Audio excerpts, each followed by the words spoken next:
بسم اللہ الرحمن الرحیم۔ ایک دفعہ کا ذکر ہے کہ سرکار غوث اعظم رحمۃ اللہ علیہ اپنی خانقاہ میں بیٹھے ہوئے تھے، تب ہی آپ کا ایک مرید پاس آیا اور عرض کی، سرکار رحمۃ اللہ علیہ میں برباد ہو گیا ہوں۔ سرکار غوث اعظم رحمۃ اللہ علیہ نے فرمایا کہ بتاؤ بات کیا ہے؟ تو اس مرید نے عرض کیا کہ سرکار میری اکلوتی بیٹی تھی، میں نے ابھی تک اسے گھر سے باہر کبھی نہیں بھیجا، لیکن آج جب میری بیٹی چھت پر گئی اور چھت سے واپس نہیں آئی، اپنے آس پاس بھی پتہ کروا لیا مگر کہیں بھی میری بیٹی نہیں ملی۔ سرکار غوث اعظم رحمۃ اللہ علیہ مجھے میری بیٹی چاہیے۔ سرکار غوث اعظم رحمۃ اللہ علیہ نے فرمایا ٹھہر جاؤ، اور سرکار غوث اعظم نے اپنی آنکھوں کو بند کر لیا۔ چند ہی لمحوں میں آنکھیں کھولی اور اپنے اس مرید سے فرماتے ہیں تمہاری بیٹی آج ہی ملے گی۔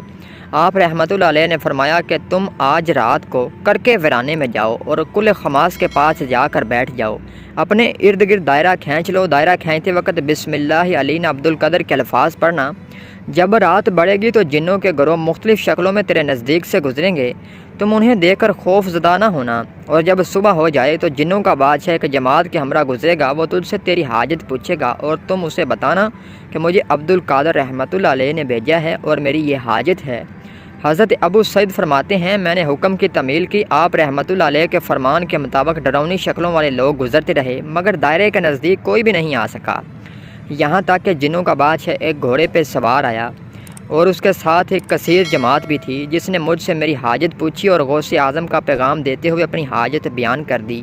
میری بات سنتے ہی ان کا وہ جنوں کا بادشاہ گھوڑے سے اترا اور زمین کو بوسہ دیتے ہوئے دائرے کے کنارے پر بیٹھ گیا۔ بادشاہ کے بیٹھتے ہی اس کی جماعت بھی وہیں پر بیٹھ گئی۔ ایک بادشاہ نے اپنی جماعت کے کچھ لوگوں کو حکم دیا کہ جاؤ، جس نے یہ کام کیا ہے اسے میرے پاس لے کر آؤ۔ چنانچہ وہ لوگ ایک سرکش جن کو پکڑ کر لائے جس کے ساتھ میری بیٹی بھی تھی۔ جنوں کے بادشاہ سے کہا گیا کہ یہ مل جین کے سرکش جنوں میں سے ہے۔ بادشاہ نے اس جن کو مخاطب کرتے ہوئے کہا تمہیں قطب وقت کے قدموں کے نیچے سے لڑکی اٹھانے کی جرت کیسے ہوئی؟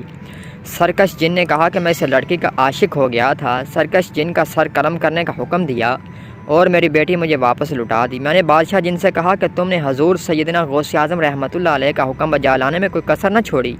وہ گھر بیٹھے ہم جیسے سرکشوں کو دیکھ لیتے ہیں، خواہ وہ کتنے ہی دور کیوں نہ ہوں۔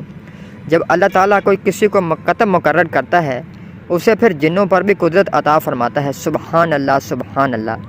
یہ تھی غوث اعظم رحمۃ اللہ علیہ کی کرامات کا ایک خوبصورت واقعہ۔ ناظرین، مزید واقعات دیکھنے کے لیے ہمارا چینل سبسکرائب کر لیں۔